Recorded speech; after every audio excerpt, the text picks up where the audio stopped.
Bonjour, c'est Andrea Redondo, la fondatrice du Club Investissement.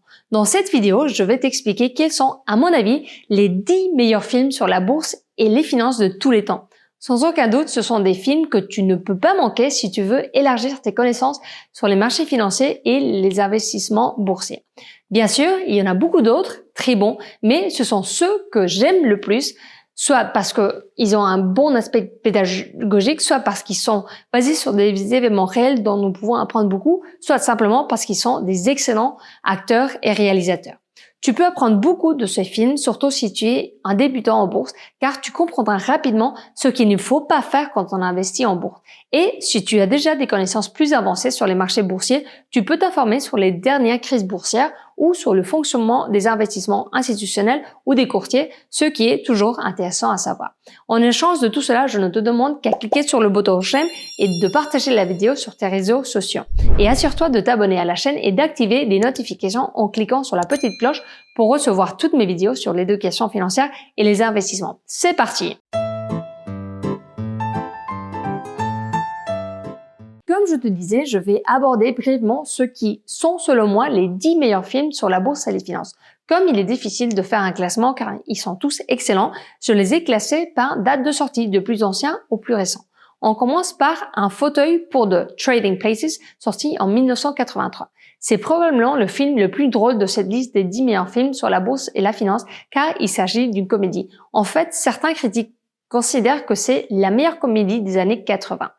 En France, on le connaît sous le titre Un fauteuil pour deux et c'est inspiré du roman de Mark Twain, Le Prince et le Pauvre. Ce film raconte l'histoire d'un escroc de pacotille joué par Eddie Murphy qui est persuadé à son insu de diriger une société d'investissement en matières premières et de remplacer ainsi le précédent directeur.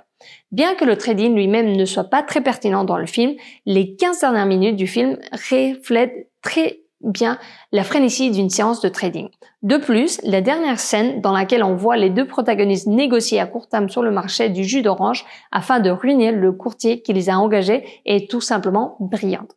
En deuxième lieu, on a Wall Street de 1987. Probablement le film le plus connu de cette liste et pour une bonne raison, car c'est un film très amusant avec des très bons acteurs. Réalisé par Oliver Stone, Wall Street reflète le conflit entre l'éthique et la cupidité dans le monde de la finance. Il montre notamment les excès et l'hédonisme que l'on peut trouver à Wall Street à la fin des années 80. Le film nous met également en garde contre les dangers du insider trading. Après tout, beaucoup de gens aimeraient être comme Bud Fox, joué par Charlie Sheen, ou même Gordon Gekko, joué par Michael Douglas, et se comporter de manière plus avare si cela pouvait se faire légalement, bien sûr. Michael Douglas a remporté un Oscar du meilleur acteur pour son rôle de Gordon Gekko. Le mantra de Gekko, un boursier ambitieux et sans scrupules, était « l'avarice, c'est bien ». En 2011 est sortie la deuxième partie, Wall Street, l'argent ne dort jamais, ou Money Never Sleeps, également très intéressant, mais moins réussi que le premier film de mon point de vue. En troisième lieu, on a Les requins de la finance, Barbarians at the Gate en anglais, sorti en 1993. L'histoire est basée sur l'événement réel. Connu en France comme Le requin de la finance, ce film raconte un événement très médiatisé des années 80. Le rachat par effet de levier, leverage buyout, de RJR Nabisco. Le film explique la bataille acharnée qui s'est déroulée entre le PDG de l'entreprise et la société d'investissement de Wall Street qui a engagé pour faire l'achat. Alors que le PDG de Nabisco voulait garder l'entreprise car elle a été sous-évaluée à l'époque, la firme de Wall Street a rapidement vu la valeur de la transaction et est devenue un concurrent majeur pour le contrôle de Nabisco. En tant qu'énorme conglomérat, le rachat comprenait plus de 17 milliards de dollars à l'époque, ce qui a posé Wall Street à surveiller de très près la lutte pour le pouvoir. Tu devras voir le film si tu veux savoir qui a fini par prendre le contrôle de l'entreprise. Avant de voir les autres films de ce ranking, je te recommande de t'abonner à ma newsletter privée qui est totalement gratuite pour recevoir tous les contenus exclusifs que je réserve pour ma communauté privée. Alors, si tu ne veux pas les manquer, assure-toi d'être abonné à la newsletter en cliquant dans le premier lien qui apparaît dans la description ci-dessous ou ici. En quatrième lieu, on a Trader, connu comme Rogue Trader, de 1999. Encore une fois, un autre film basé sur une histoire vraie. Son titre en anglais, Rogue Trader, il raconte l'histoire d'un jeune trader, Nick Leeson, qui conduit la deuxième plus ancienne banque d'affaires du monde à la faillite. Leeson, joué par Ewan McGregor, et un trader en produits dérivés de 28 ans qui opère depuis le bureau du Singapour de Barings Bank. Grâce à une série de transactions à haut risque, des mensonges et des tromperies, il génère des pertes de 800 millions de livres sterling qu'il réussit à cacher à ses supérieurs grâce à des comptes cachés. La banque ne peut supporter ces pertes et doit déposer le bilan, ce qui a impacté le monde bancaire.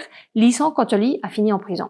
Ce film montre tous les aspects émotionnels impliqués dans le trading. Nous pouvons donc en apprendre beaucoup. Il montre comment le désir de gagner plus d'argent et la peur de perdre peuvent altérer les raisons des professionnels les plus expérimentés. En fin de compte, le film nous apprend l'importance d'une gestion stricte du risque, c'est-à-dire le risk management. En cinquième lieu, on trouve le film Les Initiés, connu comme Boiler Room en anglais, apparu en 2000. Bien qu'il s'agisse d'un film de fiction, Boiler Room est basé sur une pratique réelle. Les entreprises de pump and dump, c'est-à-dire pomper et narguer. Ces entreprises placent des investissements sans valeur par le biais d'appels téléphoniques au cours desquels ils exercent une grande pression sur leurs victimes, les forçant pratiquement à acheter les produits financiers qu'elles proposent.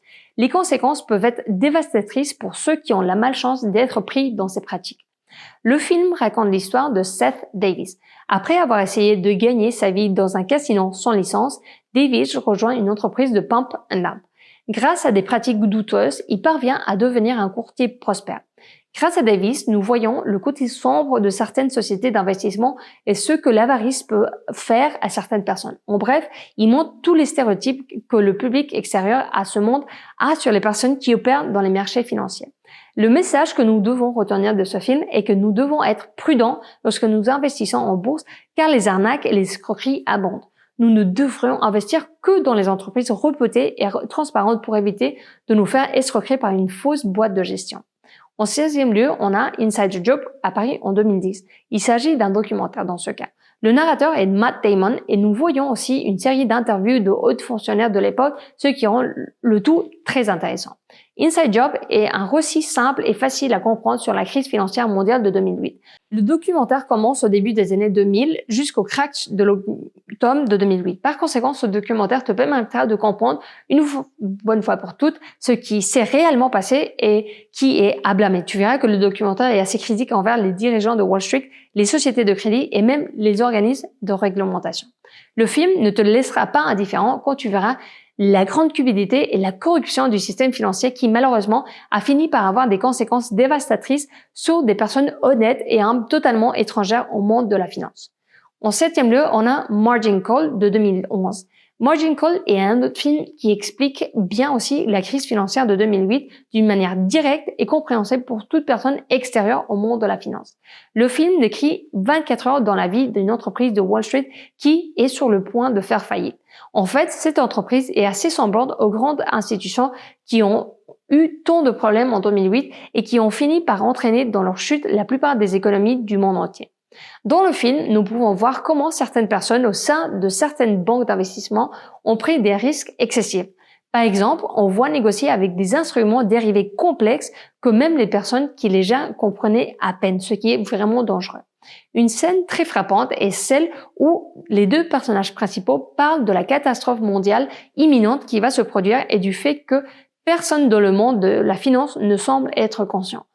Pendant qu'ils parlent, un gardien écoute la conversation comme s'il parlait de quelque chose de banal et sans importance. Dans l'ensemble, Margin Call est un film très instructif et divertissant, donc tu peux pas le rater. Au 8e lieu, on a Le Loup de Wall Street, The Wolf of Wall Street 2013. Le Loup de Wall Street est un des films les plus connus de la liste car il a remporté de nombreux prix et a été même nominé pour 5 Oscars. Le film raconte la vie de Jordan Belfort joué par Leonardo DiCaprio.